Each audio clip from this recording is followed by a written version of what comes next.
आप हो तो ऐसा।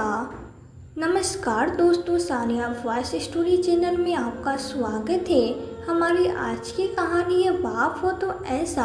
आप दोनों के तलाक को मंजूरी दी जाती है। वकीलों की बहस और कागजी कार्रवाई के बाद जज साहब ने जब फैसला सुनाया तो उनकी इतना कहते ही कोर्ट में खड़ी सोना और अमन विवाह बंधन से मुक्त हो गए। दोनों के हाथ में तलाक के कागजों की एक एक प्रति थी। दोनों चुप थे। तभी सोना की वकील बड़ी खुशी से सोना के मम्मी पापा को बधाई देने लगी तो सोना की माँ ने भी हाथ जोड़ते हुए वकील साहब को खुशी खुशी धन्यवाद कहा। अमन, जो कभी तलाक चाहता ही नहीं था, इस फैसले के बाद निराश होकर अपनी कुर्सी पर जय करते हुए बैठा रहा। तो वही सोना, जो 6 महीने से इस दिन का इंतजार कर रही थी, न जाने क्यों आज उसे एहसास हुआ कि वो आज शायद जीत कर भी हार गई थी। आसपास सभी लोग बातें कर रहे थे, जैसे उसे कुछ सुनाई नहीं दे रहा था। तभी उसके कानों में आवाज़ पड़ी, आज से तुम आज़ाद हो। आवाज़ सुनती सोना ने देखा तो अमन उसके सामने था। सोना ने देखा कि अमन का निराश और मायूस चेहरा आंसुओं से भीगा हुआ था। इससे पहले कि सोना उसे कुछ कहती, अमन वहाँ से चलता बना। अमन, सोना जोर जोर से उसे पुकारने लगी। तभी उसके कानों में माँ की आवाज़ आई, सोना बेटी। क्या हुआ? सोना, उठ बेटी। कोई सपना देख रही थी क्या? सोना नींद में से जो उसकी माँ ने कहा, परसों कोर्ट का फैसला है। अब अमन नाम की बेड़ियों से तुम्हें हमेशा के लिए मुक्ति मिल जाएगी। अब मेरी बेटी फिर से अपनी नई जिंदगी की शुरुआत करेगी। अब जल्दी से नहा धोकर तैयार हो जा, मैं तेरे लिए खाना लगाती हूँ, माया जी ने कहा। लेकिन सोना समझ नहीं पा रही थी कि आखिर उसे अपनी माँ की यह बातें अच्छी क्यों नहीं लग रही थी। आखिर वो भी तो आज़ादी चाहती थी। माँ के जाने के बाद सोना ने अंदर से दरवाज़ा बंद कर लिया और फूट फूट के रोने लगी। काफ़ी देर रोने के बाद जैसे ही वो अपने आंसू को पोंछने लगी तो उसे याद आया, जब कभी भी वो रोया करती थी तो अमन उसके आंसू को पोंछता हुआ कहता था, तुम जानती हो तुम्हारी आंखों में एक भी आंसू मुझे बर्दाश्त नहीं है। तुम्हें ऐसे देखकर मुझे दुख होता है। पत्नी का मूड ठीक करने के लिए अमन बड़े प्यार से उसका सर सहलाने लगता तो सोना उसके सीने से लग जाती। लेकिन अब उसके पास अमन कहाँ था उसे चुप करवाने के लिए। बिस्तर पर लेटी हुई सोना यादों के समंदर में गोते खाने लगी। सोना और उसकी बड़ी बहन पायल को माँ बाप ने शुरू से ही बड़े नाजों से पाला था। खास तौर पे सोना तो अपनी माँ की लाडली थी। ना सुनना तो उसे पसंद ही नहीं था। अक्सर गोपाल जी अपनी पत्नी से कहा करते थे, तुमने तो सोना को लाड प्यार से बिगाड़ ही दिया है। बेटियों की इतने भी नखरे नहीं उठाने चाहिए कि वो बिगड़ ही जाए। ससुराल में जा आकर कोई उसकी मांग पूरी ना कर पाया तो इस पे सोना की माँ कहती, अरे अपनी पायल के लिए हमने कितना अच्छा लड़का ढूंढा है तो उसकी हर एक ख्वाहिश को पूरा करता है। सोना के लिए भी हम वैसे ही लड़का ढूंढेंगे जो उसके सारे नखरे उठा पाए। अमन एक बहुत बड़ा सरकारी ऑफिसर था। देखने में वो किसी फिल्मी हीरो से कम नहीं था, परंतु अहंकार बिल्कुल नहीं था। वो सादा जीवन जीने में विश्वास रखता था। जब उसके साथ सोना के रिश्ते की बात चली तो माया जी और गोपाल जी को वो बहुत पसंद आया। उन्हें ऐसा लगा जैसे उनकी बेटी के नखरे केवल वही उठा सकता है। सोना ने तो उसे देखते ही हाँ कर दी। अमन के माता पिता जो गांव में रहा करते थे, शादी के लिए कुछ दिन उसके घर आ गए। खूब धाम से उन दोनों की शादी हुई। शादी के बाद सोना ने जिद ठान ली कि वो हनीमून के लिए केवल पेरिस से जाएगी, जबकि अमन भारत में ही कहीं घूमना चाहता था। उसने उसे समझाने की कोशिश की, परंतु सोना नहीं मानी और पेरिस की टिकट करवाने के लिए अपनी माँ को फ़ोन कर दिया। इस बारे में जब अमन को पता चला तो उसे बड़ा दुख हुआ और बोला, सोना, तुमने विदेश की टिकट करवाने के लिए अपनी माँ से क्यों कहा? यह काम तो मैं भी कर सकता था। तो सोना बोली, तुमने मेरी बात नहीं मानी तो मैंने माँ से कह दिया। वो मेरी बात कभी नहीं टालते। लेकिन सोना, मैंने मना भी तो नहीं किया था, अभी तो सिर्फ बात हुई थी। अगर तुम विदेश जाना चाहती हो तो यही सही, लेकिन मैं तुम्हें अपने पैसों से ले जाना चाहता हूँ। तुम माँ को टिकट के पैसे वापस दो। अरे तो क्या हुआ इससे में इतना परेशान होने वाली बात क्या है? मेरे मम्मी पापा हम लोगों से अलग थोड़ी ना है। आखिरकार अमन को सोना की बात माननी पड़ी और वे दोनों शादी के 5 दिन बाद ही पेरिस के लिए रवाना हो गए। पेरिस के होटल में पहुंचते ही सोना अपने आलीशान कमरे को देखकर खुशी से उछल पड़ी। कुछ देर आराम करके जाने को तैयार हुई तो सोना जींस टॉप पहन के बाहर आई। अमन उसकी सुंदरता को देखता ही रह गया। अरे अब जल्दी चलो, पति का हाथ पकड़ के सोना चंचल स्वर में बोली। अमन, मुझे यहाँ सब कुछ देखना ऐसा लग रहा है जैसे कोई सपना हो। अच्छा ही हुआ जो मेरे मम्मी पापा ने हमारे यहाँ के लिए टिकट बुक करवा दी, नहीं तो तुम मुझे कहीं आसपास की ही किसी छोटी मोटी जगह पर ले जाते। तुम्हारे भरोसे बैठी रहती तो मुझे यह नज़ारे देखने को ही नहीं मिलते। सोना ने यह बात बचपन में कह दी तो अमन को बुरा लगा, लेकिन सोना तो अपनी ही धुन में मस्त थी। हालांकि अमन भी यह बात समझता था कि सोना यह सब बातें अनादानी में उसे कह देती, लेकिन दिल की बुरी नहीं है। और फिर उसे उसकी यह मासूमियत ही तो पसंद थी। उसने सोना को उसकी कमियों के साथ अपनाया था। दिन यूं ही बीतने लगे। वो दोनों एक दूसरे के साथ बहुत खुश थे।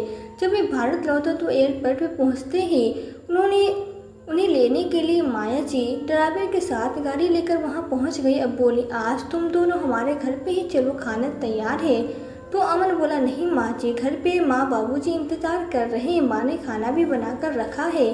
तो 3 दिन में वो गांव वापस चले जाएंगे, तब हम आ जाएंगे। अरे पर मैंने इतने प्यार से खाना बनाया, उसका क्या? माया जी बोली तो सोना भी उसके साथ जाने की जिद करने लगी। ठीक है सोना, तुम्हें जाना है तो चली जाओ, लेकिन मुझे घर जाना होगा, ऑफिस के लिए सुबह जल्दी निकलना है। ऐसा कहकर अमन अपने घर चला गया। वहीं जब सोना को उसके पापा ने देखा तो उसे समझाते हुए बोले, बिटिया पहले तुझे अपनी ससुराल जाना चाहिए। तेरे सास ससुर तेरी राह देख रहे होंगे।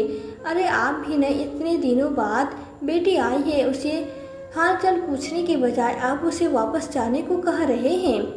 और फिर ससुराल कहाँ भागा चला जा रहा है, पहले हम तो मिल ले अपनी बेटी से। ऐसा कहते हुए माया जी अपनी बेटी को प्यार से पूछने लगे। शाम को पिता के समझाने पर सोना अपनी ससुराल वापस लौट गई। अगले दिन सुबह अमन सोना को नींद से जगाने लगा। सोना उठो, 10 बजने को आए हैं, मम्मी पापा क्या सोचेंगे? तो सोना बोली, अरे अमन, अभी मुझे और सोना है, सफ़र की थकान अभी उतरी नहीं है। ऑफिस जाने के लिए अमन कमरे से तैयार होकर बाहर आए तो उसकी माँ ने नाश्ता लगाया। तो अमन बोला, सफ़र से थक कर आई है ना, इसलिए अभी उठी नहीं। कोई बात नहीं बेटा, बहू को सोने दो। बेटे बहू के हनीमून से लौटने के बाद अमन के माता पिता पूरा 1 हफ्ता उसके घर रहे, लेकिन सोना ने एक दिन भी उन्हें खाना पकाकर नहीं खिलाया। कभी शॉपिंग करने चली जाती, कभी बाहर घूमने फिरने, तो कभी अपनी मम्मी से मिलने। उसके सास ससुर भी जानते थे कि वो दिल की बुरी नहीं है। अक्सर सोना उसके पास बैठकर उससे साथ खूब सारी बातें किया करती थी। उनके साथ उनका खास लगाव हो गया था। जब उसके सास ससुर गाँव वापस जाने लगे तो सोना उसके गले लगकर खूब रोई। सास ससुर के जाने के बाद सोना को घर पर अकेलापन खाने को दौड़ता था, लेकिन अमन अपने काम में बहुत अधिक व्यस्त रहता था। एक दिन सोना ने अमन से कहा, बहुत दिन हो गए हम कहीं घूमने नहीं गए, नई मूवी लगी है आज शाम को, तुम जल्दी आ जाना। पहले मूवी देखने चलेंगे, फिर डिनर भी बाहर ही करेंगे। सोना को मना करना अमन को ठीक नहीं लगा, इसलिए उसने हाँ कर दी। बाहर जाने के लिए सोना बहुत उत्साहित थी। शाम को उसने एक खूबसूरत सूट सलवार पहना और बढ़िया सा मेकअप किया, लेकिन तभी अमन का फ़ोन आया कि आज जल्दी आना, थोड़ा मुश्किल हो जाएगा, बहुत ज़रूरी काम है। इतना सुनते ही सोना के भौं तन गई और पारा चढ़ गया। वो उसी समय अपनी मम्मी के घर चली गई और यह सारी बात बताते हुए ज़ोर ज़ोर से रोने लगे। उसके पास ने उसे प्यार से समझाया कि अमन को कोई बहुत ज़रूरी काम होगा, इसलिए उसे ऐसा नाराज़ नहीं होना चाहिए। तभी उसकी मम्मी बोली, ऐसा भी क्या ज़रूरी काम? क्या मेरी बेटी उसके घर की नौकरानी है जो दिन भर उसके घर का सारा काम करे और वो उसे एक फ़िल्म दिखाने भी नहीं ले जा सकता? चल बेटिया, आज हम दोनों शॉपिंग पे चलते हैं, उसके बाद डिनर बाहर ही करेंगे। उसकी मम्मी ने कहा तो सोना खुशी से चहक उठी।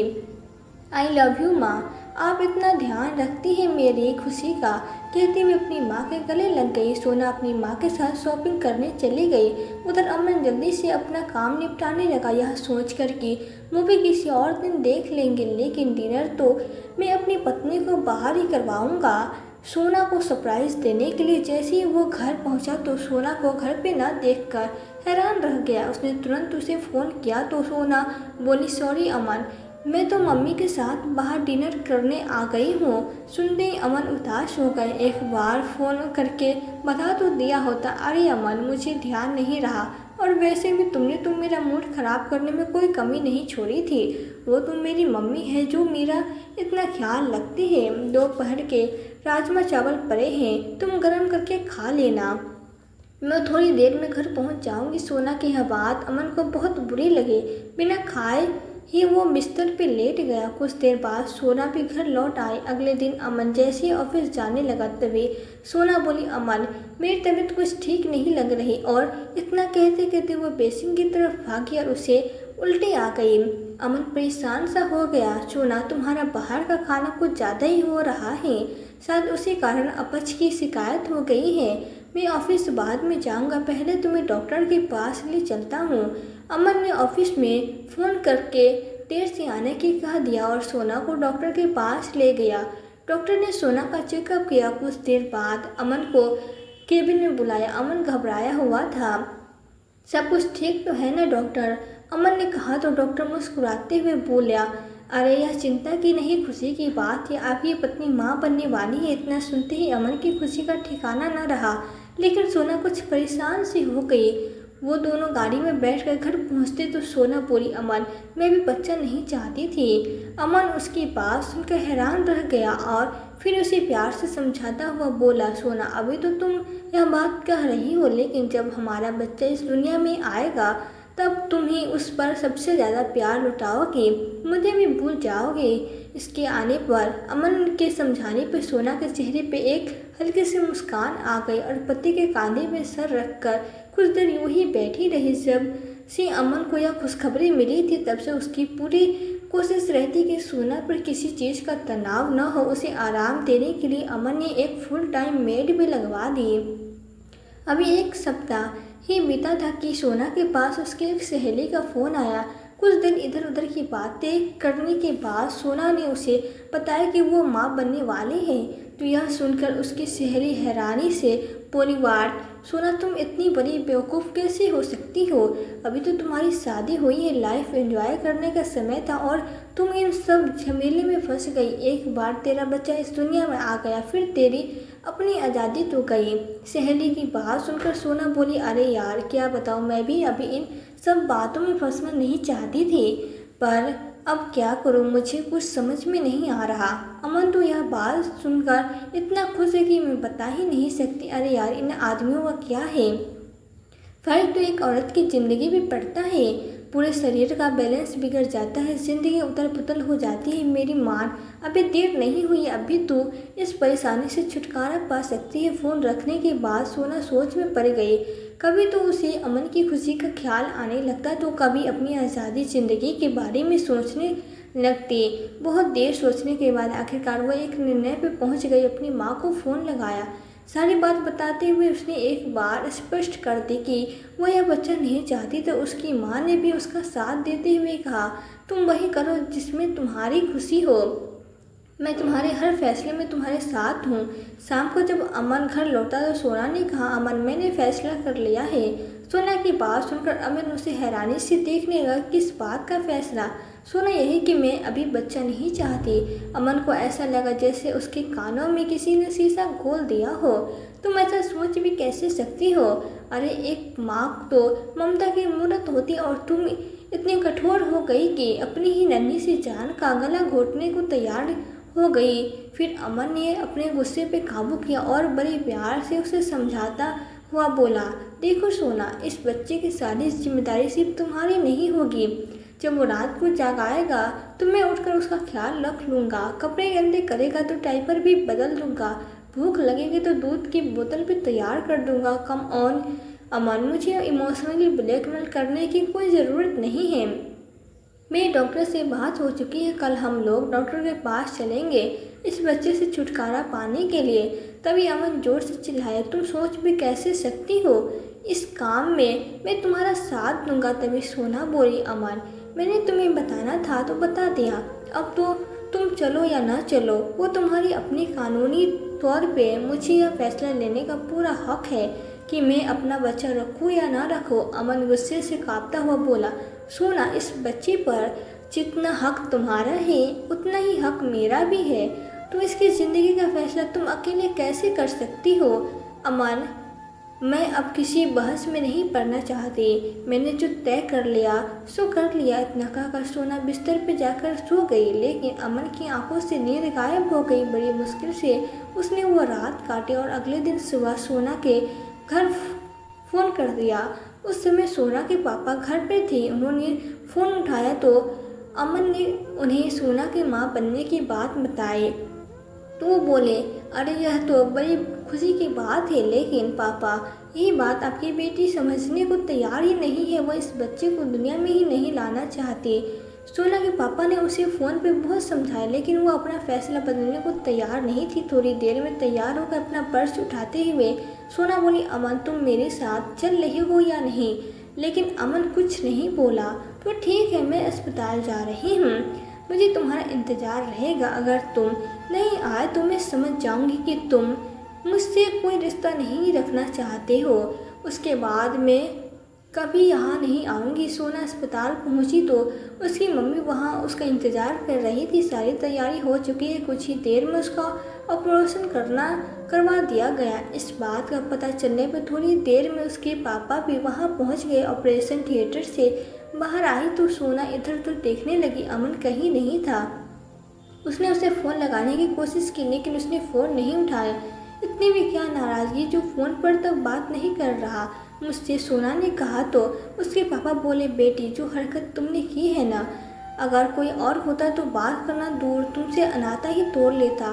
सच बताओ तो आज मुझे अपनी परवरिश पे शर्म आ रही है। ऐसा कहकर वो कमरे से बाहर चले गए। फिर सोना ने अमन को फिर से फ़ोन लगाया।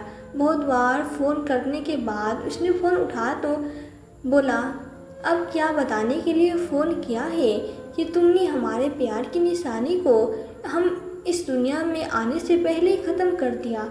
एक तरह से तो अच्छा ही हुआ, क्योंकि तुम माँ बनने के लायक हो ही नहीं।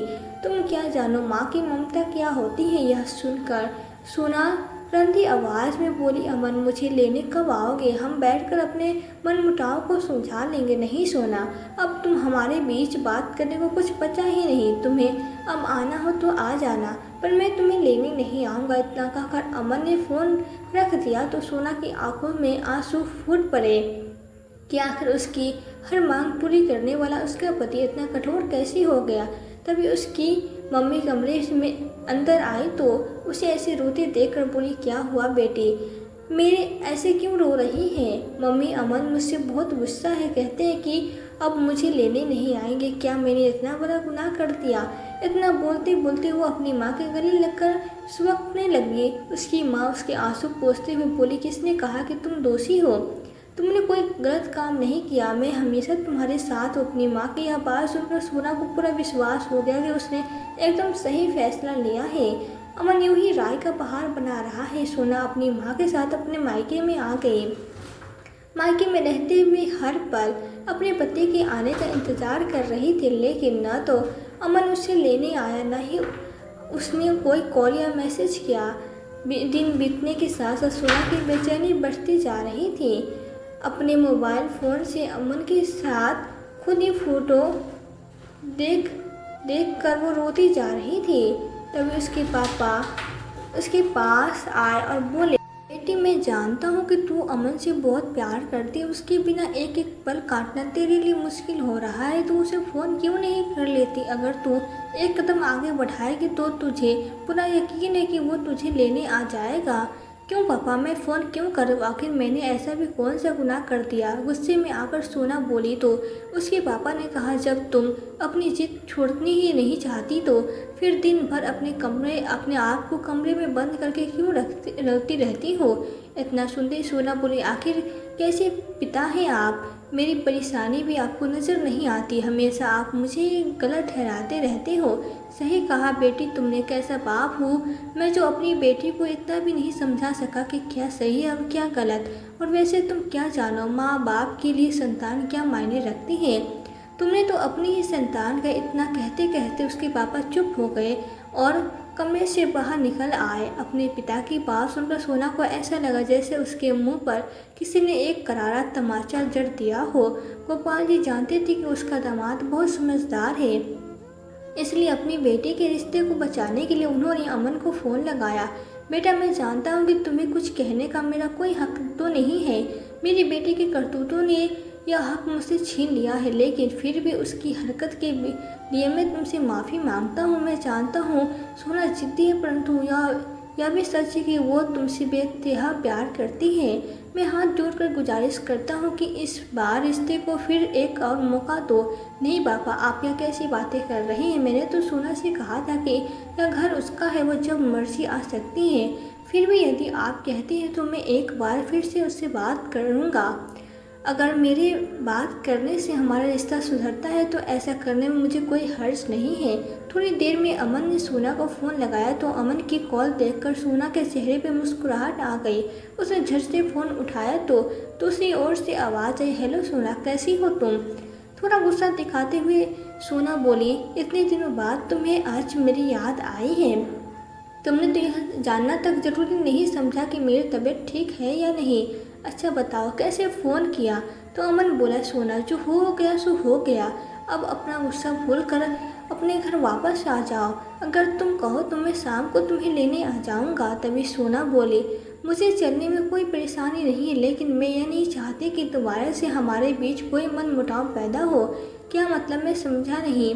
अमन ने पूछा तो सोना बोली, वह मेरी एक शर्त है कि जब तक मेरी इच्छा नहीं होती तब तक हम फैमिली प्लानिंग के बारे में नहीं सोचेंगे। यह फैसला करने का अधिकार सिर्फ मेरा होगा। तभी अमन हैरानी से बोला, सोना, पति पत्नी के रिश्ते में शर्त कहाँ से आ गई? पहले भी तुम अपनी मनमानी करके बहुत बड़ी गलती कर चुकी हो। ठीक है अमन, अगर तुम अपनी जिद पे अड़े हो तो मैं तुम्हारे साथ नहीं आऊँगी। सोना बोली तो अमन गुस्से में आ गया और बोला, तुम्हारे पापा के कहने पे मैंने फिर से अपने रिश्ते को सुलझाने की कोशिश की, लेकिन मैं नहीं जानता था कि तुम अपनी नासमझ हो। अच्छा हो तो तुम्हें मेरी याद नहीं आई थी। तुम पापा के कहने पे मुझसे बात कर रहे थे और मैं समझ रही थी कि तुम अब भी मुझसे प्यार करते हो।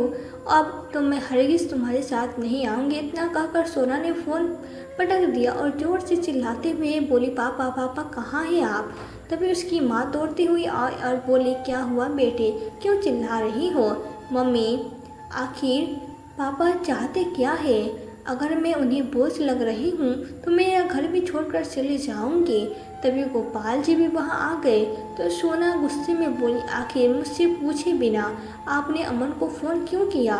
क्यों उसके सामने गिड़गिड़ाए? उसे तो यही लगेगा ना कि मैं उसके बिना नहीं रह सकती। मेरी ज़िंदगी का फैसला मुझसे पूछे बिना आपने लिया कैसे? हाँ बेटा, गलती तो मेरी थी। जो तुझे लगा कि तुम समझने पे समझ जाओगे, लेकिन तुम्हें अपनी जिद के आगे कुछ नजर ही नहीं आता है।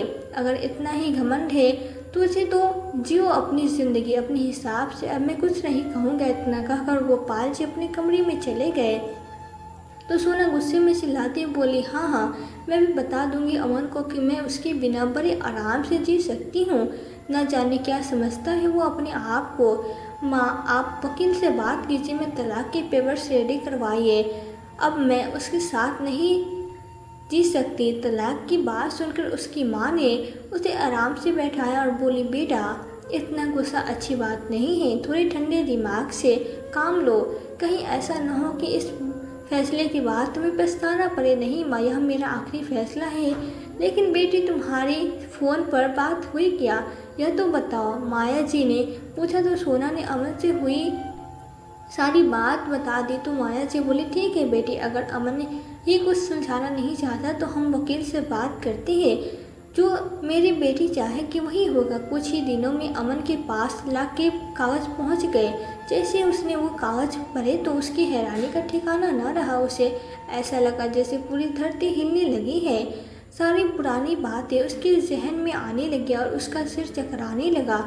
अपना सर पकड़ के वो थम से ज़मीन पे बैठ गया और मेरी सोना ऐसा नहीं कर सकती। ऐसा सोचते हुए अमन ने सोना को फ़ोन लगाया, लेकिन दूसरी और सिर्फ सोना की माँ ने फ़ोन उठाया। मैं सोना से बात करना चाहता हूँ, अमन ने कहा तो माया जी बोली, अब बात करने को बचा ही क्या है। सोना तुमसे बात नहीं करना चाहती। नहीं माँ, मैं जानना चाहता हूँ कि क्या यह उसका आखिरी फैसला है। हाँ मेरी बेटी अब तुम्हारे साथ घुट घुट कर जीना नहीं चाहती, वो इस अनचाहे बंधन से आज़ाद होना चाहती है। इतना कहकर उन्होंने फ़ोन रख दिया।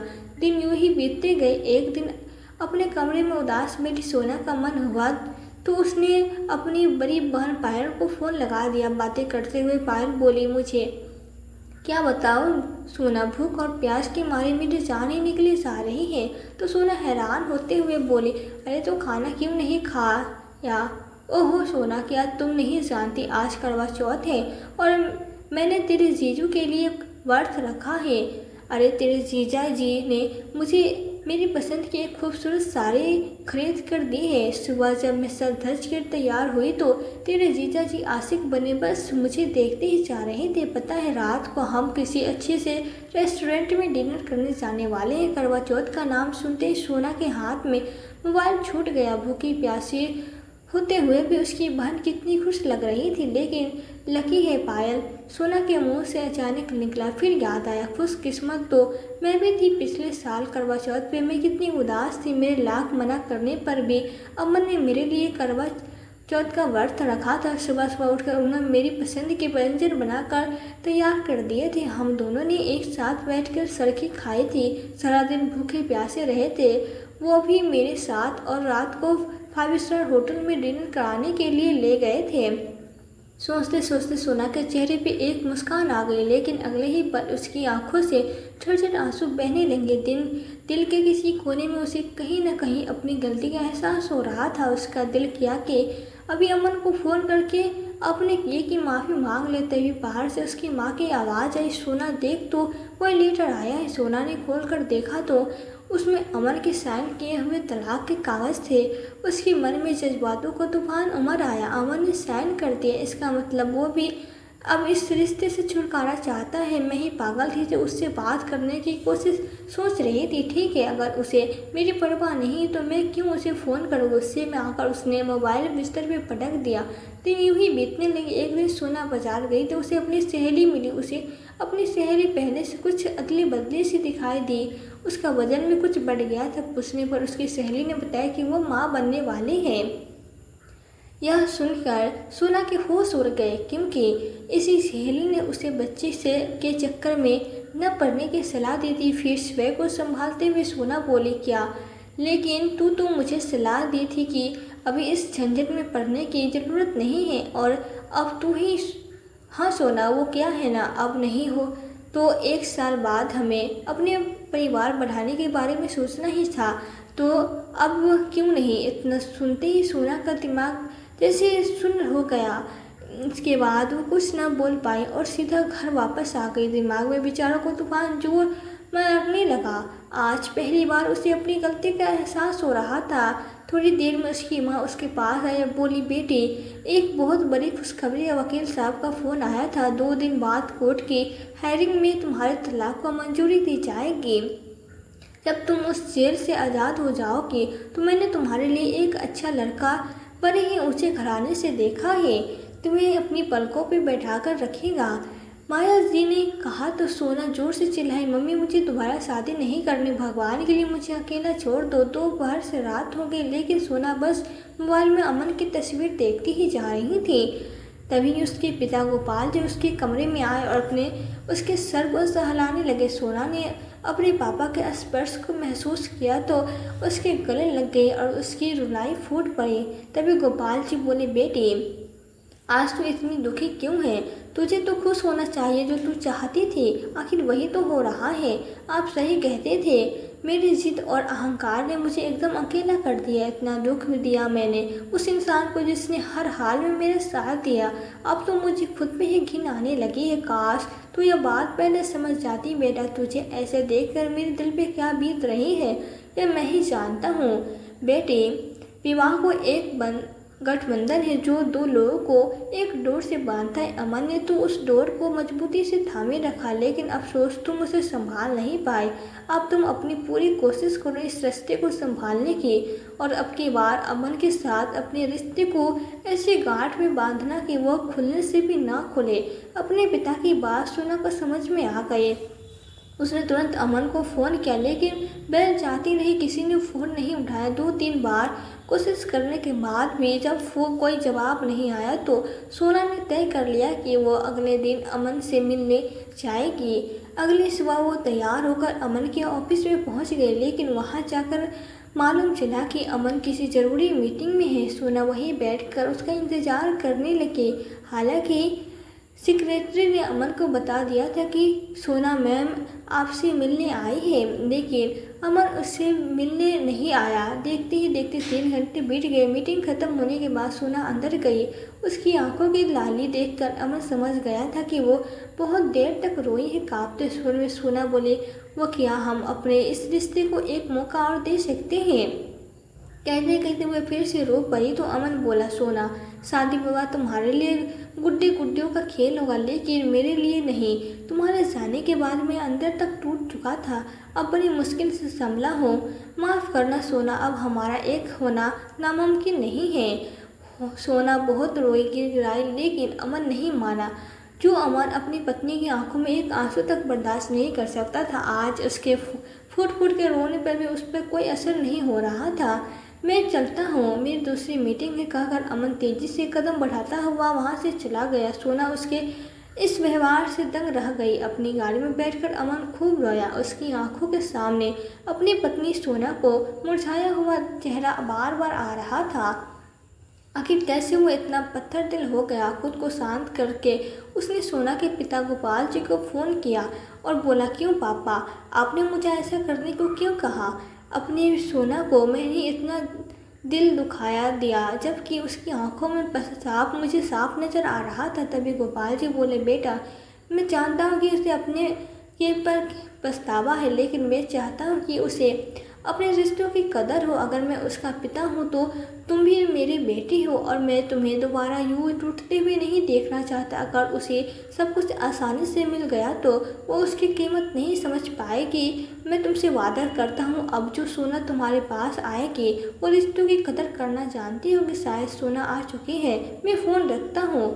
क्या हुआ बेटी, रो क्यों रही है? सोना की माँ ने पूछा तो सोना बोली, माँ अमन ने मुझे माफ़ नहीं किया, सब कुछ ख़त्म हो गया। अच्छा तो उस अमन से मिलने गई थी, उसने फिर से मेरी बेटी का दिल दुखाया दिया। तो फिक्र मत कर बेटी, कल तुझे उस पत्थर दिल इंसान से हमेशा हमेशा के लिए छुटकारा मिल जाएगा।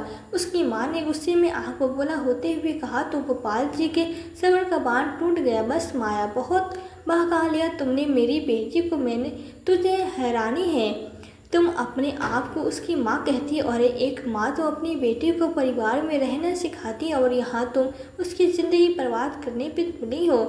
करकती आवाज़ में गोपाल जी बोले। तो माया जी हैरान रह गई। फिर सोना बोली, हाँ माँ पापा बिल्कुल ठीक कह रहे हैं, इसमें अमन की कोई गलती नहीं है। मुझे ही उसके प्यार की कदर नहीं हुई। उसने हमेशा मेरा साथ दिया, मुझे अपनी सर आंखों पर बैठा कर रखा, लेकिन मैंने यह क्या, अगर मैंने सही फैसला लिया होता तो आज मैं खुशी खुशी उसके साथ अपनी ज़िंदगी बिता रही होती। लेकिन माँ, मुझे हैरानी है कि अगर मैं रास्ते से भटक गई थी तो आपने मुझे सही रास्ता क्यों नहीं दिखाया? अगर आप मेरे हर गलत फैसले को सही ठहरा रही।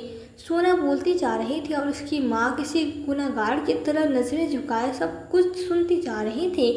फिर सोना बोली, पापा अब मैंने तय कर लिया है कि मैं आज ही बल्कि अभी अपने पति के घर जा रही हूँ, चाहे मुझे उसके पैरों में गिरकर माफ़ी क्यों न मांगनी पड़े, लेकिन अब मैं उससे दूर नहीं रह सकती। इतना कहकर सोना ने दरवाजे की चौखट लांघ दी और अपने खुद के घर जाने के लिए निकल गई। थोड़ी देर में माया जी के फ़ोन की बेल बजी। फ़ोन उठाया तो उसकी बड़ी बेटी पायल बोली, मम्मी बस बहुत हो गया। मेरे बेटी क्या बात है? माया जी बोली तो दूसरी ओर से आवाज़ आई, मम्मी मैं इस आदमी के साथ हरगिज़ नहीं रह सकती, न जाने क्या समझता है अपने आप को। मैं अभी अपने बच्चों को लेकर आपके पास आ रही हूँ। इतना सुनते ही माया जी गुस्से से बोली, खबरदार जो अपने पति से लड़कर यहाँ आई तो सलाह कर ले। अपने पति से मैं जानती हूँ उसे इतना भी बुरा नहीं है वो। तो दोस्तों, अगर इसी तरह हर माता पिता अपनी विवाहित संतान की हर बात का समर्थन करना बंद कर दे तो इस संसार में न जाने कितने ही संबंध टूटने से बच जाएंगे। तो दोस्तों, आपको यह आज की कहानी कैसी लगी, लाइक और कमेंट करके ज़रूर बताएं। और ऐसी ही कहानियाँ सुनने के लिए हमारे चैनल सानिया वॉइस स्टोरी को सब्सक्राइब करना बिल्कुल ना भूलें। मिलते हैं एक नई कहानी के साथ। कहानी को पूरा देखने और सुनने के लिए आपका बहुत बहुत धन्यवाद।